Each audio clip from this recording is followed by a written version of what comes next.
Hello students. आज हमारा 10th class chemistry में चैप्टर नंबर 4 स्टडी कर रहे हैं। उसमें आज का टॉपिक है केमिकल बॉन्डिंग। केमिकल बॉन्ड क्या होता है? This force which holds the atoms together with in A molecule is called chemical bond. यानी वो फोर्स जिस वजह से जितने भी हमारे पास मॉलिक्यूल्स होते हैं वो एक दूसरे के साथ बंधे हुए होते हैं। Holds the atoms together with in molecules, यानी जितने भी एटम्स हैं उन सभी को मॉलिक्यूल्स के साथ बांधे रखता है। उस बॉन्ड को, उस फोर्स को क्या कहा जाता है? Chemical bond. नेक्स्ट है व्हाई डू एटम्स कंबाइन। अगर हमारे पास कोई ना कोई फोर्स प्रेजेंट है तो वो एटम्स है वो कंबाइन क्यों होते हैं? The atoms of different elements combine with each other in order to complete their respective octets और डबलेट रूल। यानी जितने भी एटम्स है वो हमारे पास किस वजह से कंबाइन होते हैं? या तो अपने डबलेट रूल की वजह से या फिर अपने ऑक्टेट रूल की वजह से। इसके बारे में हम पीछे भी स्टडी कर चुके हैं, आपने 10th क्लास में भी स्टडी किया होगा कि हमारे पास कंप्लीट पीरियोडिक टेबल में दो ही हमारे पास क्या है रूल प्रेजेंट होते। एक तो होता है डबलेट रूल और एक होता है ऑक्टेट। एक होता है हमारे पास है ऑक्टेट रूल, क्योंकि जो कोई भी हमारे पास बॉन्ड फॉर्मेशन होती है वो दो ही स्टेप्स में हो सकती है, या तो डबलेट रूल्स के अनुसार पॉसिबल होती है या फिर ऑक्टेट रूल के अनुसार पॉसिबल होती है। अब जो ऑक्टेट रूल है वो कंप्लीट पीरियोडिक टेबल में सिर्फ और सिर्फ कहां तक पॉसिबल है? हाइड्रोजन और हीलियम के लिए ही पॉसिबल है। उन सभी के बाद हमारे पास क्या फॉलो होता है? Octet rule. यानी हीलियम से आगे जितने भी हमारे पास एटॉमिक नंबर है, जितने भी एलिमेंट्स हैं, उन सभी के लिए ऑक्टेट रूल फॉलो होता है। तो हम डिनोट कर सकते हैं कि जो भी हमारे पास एटम्स हैं कंबाइंस होते हैं वो दो ही रूल्स के अनुसार फॉलो होते हैं, ऑक्टेट रूल्स और डबलेट रूल्स के अनुसार। उसके बाद है हाउ डू एटम्स कंबाइन। जितने भी हमारे पास एटम्स हैं वो कैसे कंबाइन होते हैं? इसके लिए हमारे पास कुछ रूल हैं जो आपने 10th क्लास में भी स्टडी किया होगा कि एटम्स है। 9th क्लास में भी स्टडी किया होगा कि एटम्स किस प्रकार कंबाइन होते हैं। By complete transference of one or more electrons from one atoms to another, this process is known as electrovalent and the chemical bond form is known as ionic bond. यानी जो bond formation है वो क्या हो? Different charge particles की। देखो simply हम denotes करें तो क्या है, जितने भी हमारे पास एलिमेंट्स होते हैं वो दो ही चार्ज पार्टिकल्स में प्रेजेंट हो सकते हैं, पॉजिटिवली चार्ज पार्टिकल्स और नेगेटिव चार्ज पार्टिकल्स। जब हमारे पास पॉजिटिव चार्ज पार्टिकल्स और पॉजिटिव चार्ज पार्टिकल्स एक दूसरे में कंबाइन होते हैं तो उसके हम डिनोट्स करते हैं डाईवैलेंट बॉन्ड। यानी वो बॉन्ड हमारे पास कौन सा होता है? Divalent bond. जैसे हम डिनोट्स करें तो क्या डिनोट्स कर सकते हैं? जैसे पॉजिटिव पॉजिटिव में हाइड्रोजन और हाइड्रोजन कंबाइन होकर क्या क्रिएट करते हैं? H2 क्रिएट होते हैं। इसी प्रकार जब हमारे पास नेगेटिव और नेगेटिव कंबाइन होते हैं तब भी हमारे पास क्या बनता है? डाईवैलेंट बॉन्ड ही क्रिएट होता है। जैसे डिनोट्स करें क्लोरीन प्लस क्लोरीन क्रिएट होकर क्या बनते हैं? Cl2। Fluorine plus fluorine create होकर बनते हैं F2। तो ये हमारे पास क्या है? डाईवैलेंट बॉन्ड्स को कंप्लीट करते हैं। लेकिन जब हम कंसंट्रेशन क्या डिनोट्स कर दें कि एक हमारे पास पॉजिटिवली चार्ज पार्टिकल्स हो जाए, एक नेगेटिव चार्ज पार्टिकल प्रेजेंट हो जाए, तो दोनों चार्ज पार्टिकल्स जब हमारे पास कंबाइन होते हैं तो ये अपोजिट चार्ज पार्टिकल्स है, ये अपोजिट, तो उस बॉन्ड्स को कहेंगे हम आयनिक बॉन्ड। क्योंकि ionic is the combination of cation plus anion. Cation क्या होते हैं? पॉजिटिवली चार्ज पार्टिकल्स होते हैं और एनायन क्या होते हैं? नेगेटिवली चार्ज पार्टिकल प्रेजेंट होते हैं। जैसे हम एक एग्जांपल लेके चले कि पॉजिटिवली चार्ज पार्टिकल्स हमने ले लिया सोडियम, नेगेटिवली चार्ज पार्टिकल्स ले लिया हमने क्लोरीन। अब ये कैसे पता चलेगा कि हमें कौन सा पॉजिटिवली चार्ज पार्टिकल्स है, कौन सा नेगेटिवली चार्ज पार्टिकल्स है? तो जिस एलिमेंट्स की कंसंट्रेशन लॉस ऑफ इलेक्ट्रॉन्स करने की होती है वो क्या होगा? हमारे पास पॉजिटिवली चार्ज पार्टिकल्स कंसंट्रेशन होगी उसकी लॉस ऑफ इलेक्ट्रॉन्स करने की। नेगेटिवली चार्ज पार्टिकल्स कौन सा होगा? जिसकी कंसंट्रेशन गेन ऑफ इलेक्ट्रॉन्स करने की होगी। यानी जिसके ऊपर चार्ज क्या होगा, नेगेटिव होगा, वो हमारे पास किसको डिनोट करेगा, एनायंस को डिनोट करेगा, नेगेटिवली चार्ज पार्टिकल्स को डिनोट करेगा।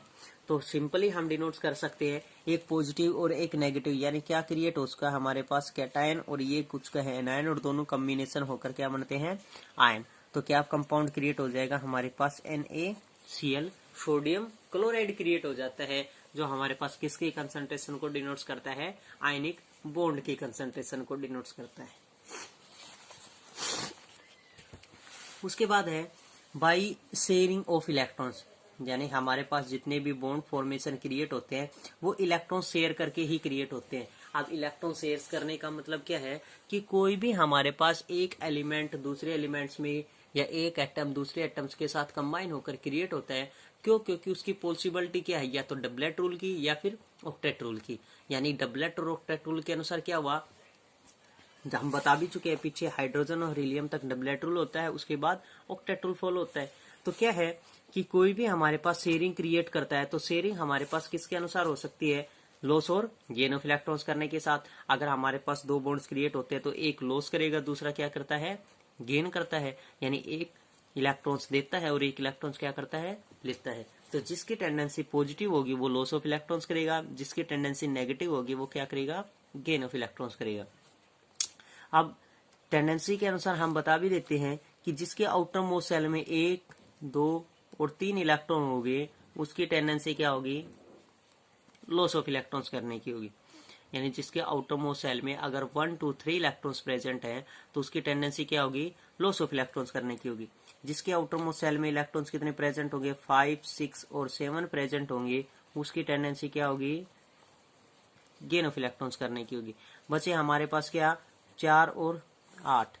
4 पर टेंडेंसी क्या हो सकती है, लॉस की भी हो सकती है और गेन की भी हो सकती है। वो किसी दूसरे एलिमेंट पे डिपेंड करेगा कि जिसके आउटर मोस्ट सेल में 4 इलेक्ट्रॉन्स है उसके कंपैरिजन में जो दूसरा एलिमेंट प्रेजेंट है उसकी टेंडेंसी लॉस की है तो वो गेन कर लेगा, अगर गेन की है तो वो लॉस कर देगा। 8 पर क्या है, अपना कंप्लीट ऑक्टेट रूल क्रिएट कर लेता है, इसलिए 8 पर टेंडेंसी ना तो लॉस ऑफ इलेक्ट्रॉन्स करने की होगी और ना ही गेन ऑफ इलेक्ट्रॉन्स करने की होगी। यानी जिसके आउटर मोस्ट सेल में 8 इलेक्ट्रॉन्स होंगे वो अपना ऑक्टेट रूल कंप्लीट कर चुका होता है, इसलिए उसकी टेंडेंसी ना तो लॉस ऑफ इलेक्ट्रॉन्स करने की होगी और ना ही गेन ऑफ इलेक्ट्रॉन्स करने की होगी। उसके बाद है covalent bond, when the shared electrons are contributed by the two combining atom equally the bond formed is called the covalent bond. हम पीछे भी बता चुके हैं डाइवैलेंट बॉन्ड, डाइवैलेंट बॉन्ड को ही कोवलेंट बॉन्ड कहा जाता है, डाइवैलेंट बॉन्ड को ही कोवलेंट बॉन्ड कहा जाता है। When the same charge particles combines together then the bond formed between them is known as divalent bond और कोवलेंट बॉन्ड। उस बॉन्ड को क्या कहा जाता है, डाइवैलेंट बॉन्ड और कोवलेंट बॉन्ड ही कहा जाता है। आयनिक बॉन्ड भी हम बता चुके हैं कि अपोजिट चार्ज पार्टिकल्स जब कंबाइन होते हैं तो उसको क्या कहा जाएगा, आउट आयनिक बॉन्ड कहा जाएगा। When a bond is formed by complete transference of the electrons from one atom to another, यानी एक एटम दूसरे एटम्स के साथ कंबाइन होकर बॉन्ड क्रिएट करते हैं, यानी उसकी टेंडेंसी एक की लॉस ऑफ इलेक्ट्रॉन्स करने की हो, एक की गेन ऑफ इलेक्ट्रॉन्स करने की हो, तो दोनों जब बॉन्ड्स क्रिएट्स करते हैं तो उन सभी के बीच में जो बॉन्ड फॉर्मेशन होगा उसको कहा जाता है आयनिक बॉन्ड। जैसे अभी हमने सिंपल एग्जांपल लिया था NaCl का, तो NaCl में हमारे पास क्या प्रेजेंट थे, एक की टेंडेंसी लॉस ऑफ इलेक्ट्रॉन्स कर, तो लॉस कैसे किया, एक की टेंडेंसी गेन की थी तो गेन कैसे किया। तो सोडियम, सोडियम की हम एटॉमिक नंबर के अनुसार डिनोट करेंगे क्योंकि सोडियम का एटॉमिक नंबर होता है 11, तो 11 एटॉमिक नंबर है तो 2n² फार्मूले से हमारे पास क्या है, बोर्स मॉडल ऑफ एटम्स के अनुसार फार्मूला निकल के आया था। 9th क्लास में भी आपने पढ़ा होगा 2n² where n is equal to number of cell. n किसको डिनोट्स करता है, 2n² फार्मूला है, n किसको डिनोट्स करता है, नंबर ऑफ सेल्स को डिनोट्स करता है। तो यहाँ पर हमारे पास प्रेजेंट उसके Na पॉजिटिव और Cl नेगेटिव। क्यों? क्योंकि जब हमने सोडियम का इलेक्ट्रॉनिक कॉन्फ़िगरेशन किया तो निकल के आया 281। जब अभी हमने पढ़ा था जब आउटर मोस्ट सेल के इलेक्ट्रॉन्स 1 प्रेजेंट है तो टेंडेंसी क्या है, लॉस ऑफ इलेक्ट्रॉन्स करने की। दूसरा हमने पढ़ा क्लोरीन 287, क्योंकि क्लोरीन का एटॉमिक नंबर कितना होता है, 17। फर्स्ट में आ चुके 2 इलेक्ट्रॉन, सेकंड में आए 8, उसके बाद आए 7, तो कितने उसके 17।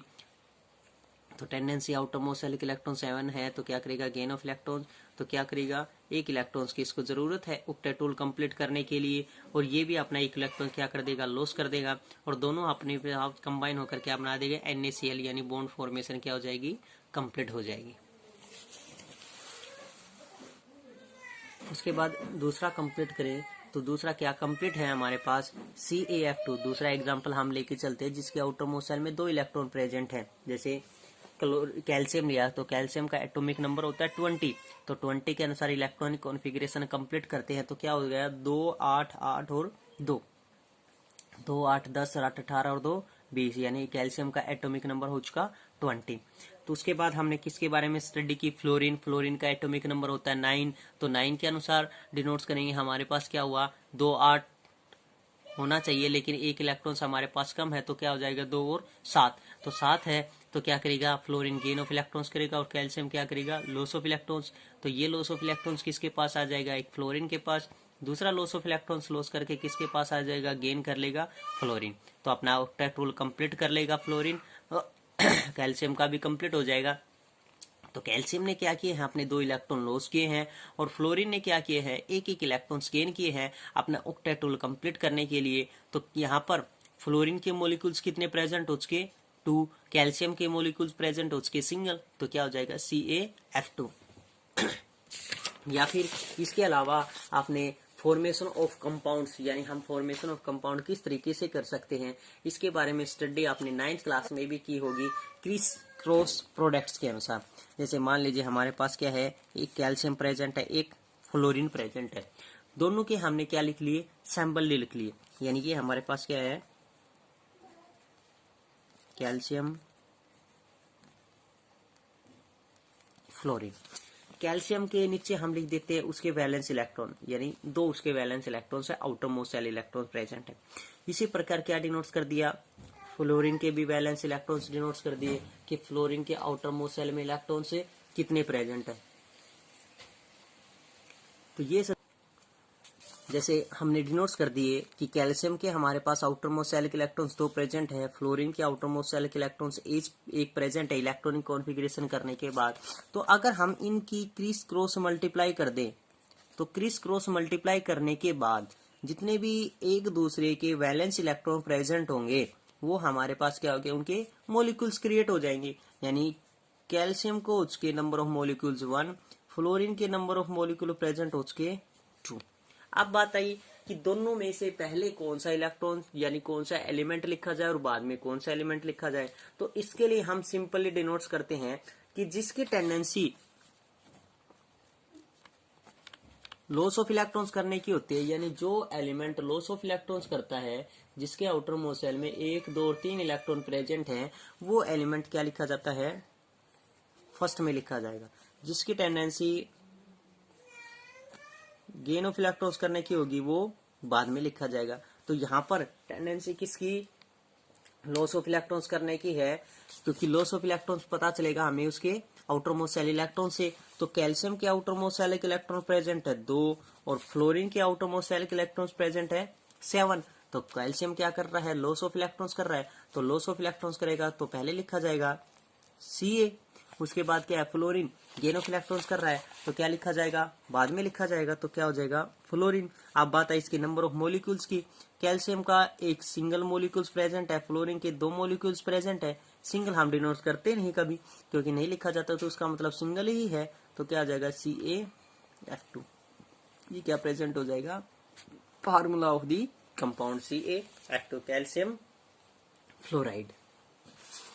उसके बाद है नेक्स्ट इलेक्ट्रोवैलेंसी। इलेक्ट्रोवैलेंसी क्या है the number of electrons lost or gain during the formation of an electrovalent linkage is formed is called electrovalency of the element. यानी जो कोई भी एलिमेंट प्रेजेंट है, अभी हमने पढ़ा कि कोई भी इलेक्ट्रॉन्स है वो लॉस ऑफ इलेक्ट्रॉन्स कर रहा है या फिर गेन ऑफ इलेक्ट्रॉन्स कर रहा है, तो वो जिस फॉर्मेशंस के अनुसार अपने लॉस कर रहा है या इलेक्ट्रॉन्स गेन कर रहा है, तो उसको हम डिनोट करते हैं इलेक्ट्रोवैलेंसी। वैलेंसी का मतलब हुआ शेयरिंग करके, और इलेक्ट्रो का मतलब इलेक्ट्रॉन्स, यानी इलेक्ट्रॉन्स शेयर करके अपनी बॉन्ड फॉर्मेशन कंप्लीट करता है, इसलिए हम उसको कहेंगे इलेक्ट्रोवैलेंसी। नेक्स्ट है कोऑर्डिनेशन नंबर। कोऑर्डिनेशन नंबर क्या है? Coordination number of an ion may be defined as the number of oppositely charged ions present as the nearest neighbors around that it can be ionic crystal। यानी coordination number यानी जो कोई भी हमारे पास element present होता है उस elements के number of approximately charged ion, यानी उसके जितने चार्ज आयन्स होते हैं। अभी चार्ज आयन का मतलब यही है कि उसकी टेंडेंसी जितने लॉस ऑफ इलेक्ट्रॉन्स करने की है या जितने गेन ऑफ इलेक्ट्रॉन्स करने की, जितना लॉस करेगा वही उसका कोऑर्डिनेशन नंबर है, और जितना गेन करेगा वही उसका कोऑर्डिनेशन नंबर है। देखो इसमें वही बात प्रेजेंट है, defined as the number of oppositely charge ions present as the nearest neighbours. अब नियरेस्ट नेबर्स का मतलब हुआ कि उस मान लीजिए एक एलिमेंट्स के साथ कोई दूसरा एलिमेंट्स कंबाइन होकर उसके साथ फॉर्मेशन क्रिएट्स कर रहा है, तो वो फॉर्मेशन क्रिएट्स करके किस प्रकार के बॉन्ड क्रिएट कर रहे हैं, आयनिक बॉन्ड क्रिएट कर रहे हैं, डाइवेलेंट और कोवेलेंट बॉन्ड क्रिएट कर रहे हैं, तो वो हमारे पास किसको डिनोट करेगा? उसके जितने लॉस ऑफ इलेक्ट्रॉन्स करने की टेंडेंसी है या जितनी गेन ऑफ इलेक्ट्रॉन्स करने की टेंडेंसी है वो उसको डिनोट करेगा उसके कोऑर्डिनेशन नंबर को।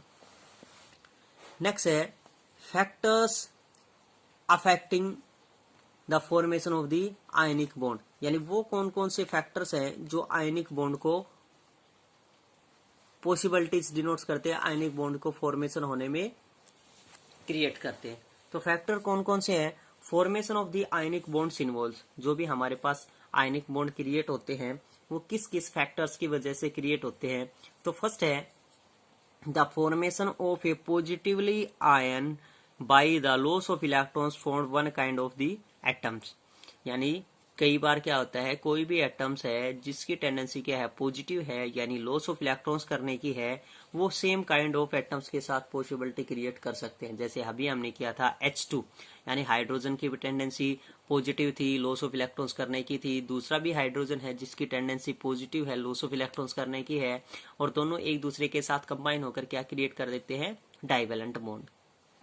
सेकेंड है the formation of negative can be gain of electrons formed another kind of atom. इसी प्रकार हमने नेगेटिवली चार्ज पार्टिकल्स के बारे में स्टडी की थी कि नेगेटिवली चार्ज पार्टिकल्स हमारे पास कंबाइन होकर इस तरीके से हमने अभी कंबाइन होकर स्टडी की थी। पॉजिटिव पॉजिटिव हाइड्रोजन क्रिएट हुआ था, नेगेटिव और नेगेटिव Cl2 डाइवेलेंट बॉन्ड में फ्लोरीन और फ्लोरीन क्रिएट होकर F2 क्रिएट हुआ था, आयनिक बॉन्ड क्रिएट कर रहे थे अपोजिटिवली चार्ज पार्टिकल्स में या फिर सेम चार्ज पार्टिकल्स में प्रेजेंट हुए थे। वो यही प्रेजेंट है कि पॉजिटिव पॉजिटिव कंबाइन हुए और यहाँ पर क्या है नेगेटिव और नेगेटिव कंबाइंस हुए। थर्ड है holding the positive and negative ions by the electrostatic force of attraction, यानी अपोजिटिवली चार्ज पार्टिकल्स कुछ पॉजिटिवली चार्ज पार्टिकल्स में और कुछ नेगेटिव चार्ज पार्टिकल्स में। ये हमने स्टडी की थी अभी, पॉजिटिव चार्ज पार्टिकल्स के बीच में स्टडी की, नेगेटिव चार्ज पार्टिकल्स के बीच में। अगर सिंपल नहीं समझ तो हम इसके ऊपर चार्ज पार्टिकल डिनोट कर सकते हैं पॉजिटिव नेगेटिव, यानी नेगेटिवली चार्ज पार्टिकल्स के बीच में स्टडी की थी। कुछ चार्ज पार्टिकल्स ऐसे थे, कुछ पॉजिटिव प्रेजेंट थे, कुछ नेगेटिव प्रेजेंट थे। नेगेटिवली चार्ज पार्टिकल्स और पॉजिटिवली चार्ज पार्टिकल्स के बीच में स्टडी करके हमने आयनिक बॉन्ड क्रिएट किया था NaCl, जो अब टेंडेंसी सोडियम की थी लॉस ऑफ इलेक्ट्रॉन्स करने की, पॉजिटिवली चार्ज पार्टिकल्स था। क्लोरीन था नेगेटिवली चार्ज पार्टिकल्स डिनोट्स कर रहा था जिसकी टेंडेंसी गेन ऑफ इलेक्ट्रॉन्स करने की थी, और कंबाइन होकर क्या बॉन्ड क्रिएट कर रहे थे NaCl, where N is positive and Cl is negative charge particles। तो अपोजिट चार्ज पार्टिकल्स क्रिएट हो रहे हैं, तो अपोजिट चार्ज पार्टिकल्स क्या क्रिएट करते हैं हमारे पास आयनिक बॉन्ड को क्रिएट करते हैं। सेम चार्ज पार्टिकल्स डाइवेलेंट यानी कोवेलेंट बॉन्ड को क्रिएट करते हैं। तो जो कोई भी बॉन्ड क्रिएट होता है वो हमारे पास दो ही बॉन्ड क्रिएट हो सकते हैं, या तो डाइवेलेंट बॉन्ड क्रिएट होगा या फिर आयनिक बॉन्ड क्रिएट होगा, जिसमें हमारे पास सेम चार्ज पार्टिकल्स प्रेजेंट होंगे आयनिक बॉन्ड को क्रिएट करेगा, जिसमें अपोजिट चार्ज पार्टिकल्स प्रेजेंट होंगे किसको डिनोट करेगा वो आयनिक बॉन्ड्स को डिनोट्स करेगा। फॉर्मेशन ऑफ कंपाउंड हम क्रिएट कर चुके हैं, आप 9th क्लास में भी स्टडी कर चुके हो फॉर्मेशन ऑफ कंपाउंड। जो कोई भी हमारे पास फॉर्मेशन ऑफ कंपाउंड है वो किस तरीके से कंप्लीट होता है, कि जैसे मान लीजिए हमारे पास कैल्शियम और फ्लोरीन के बारे में अभी हमने स्टडी की थी, क्योंकि कौन सा लॉस ऑफ इलेक्ट्रॉन्स कर रहा है, कौन सा गेन ऑफ इलेक्ट्रॉन्स कर रहा है, कितने लॉस ऑफ इलेक्ट्रॉन्स कर रहेगा, कितने गेन ऑफ इलेक्ट्रॉन्स करेगा, कितने मॉलिक्यूल्स प्रेजेंट होंगे। क्रिस क्रॉस से भी हम इस बात की टेंडेंसी कंप्लीट कर चुके हैं। क्रिस क्रॉस प्रोडक्ट से भी अभी हमने स्टडी की थी कि कोई भी फैक्टर्स है वो हमारे पास क्रिस क्रॉस मल्टीप्लाई करके कितने मॉलिक्यूल्स क्रिएट कर सकता है, वो भी किस में डिनोट्स होगा, हमारे पास फॉर्मेशन ऑफ कंपाउंड में, कि उसके सिंगल मॉलिक्यूल्स प्रेजेंट है, डबल मॉलिक्यूल्स प्रेजेंट है, ट्रिपल मॉलिक्यूल्स प्रेजेंट है या 4 मॉलिक्यूल्स प्रेजेंट है, how much molecules are present, उसके जितने भी मॉलिक्यूल्स प्रेजेंट होंगे वो डिनोट्स करेगा उसकी टेंडेंसी पे, कि उसकी टेंडेंसी लॉस ऑफ इलेक्ट्रॉन्स करने की है या गेन ऑफ इलेक्ट्रॉन्स करने की है। तो ये था आज का हमारे टॉपिक केमिस्ट्री में, chemical bonding and molecular structure, unit number 4 chemistry में। आज के 4 टॉपिक कंप्लीट हो चुके हैं, तो इन 4 टॉपिक्स को अच्छे से स्टडी करना कि किस प्रकार से हमने फॉर्मेशन ऑफ बॉन्ड्स क्रिएट करनी है, क्या क्या हमारे पास बॉन्ड फॉर्मेशंस होती है, क्या एटम्स होते हैं, क्या केमिकल बॉन्ड होता है, how do atoms combine, atoms किस प्रकार कंबाइंस होते हैं, इन सभी के बारे में अच्छे से स्टडी करना, कौन कौन से फैक्टर्स हैं। And if any problem you can contact me।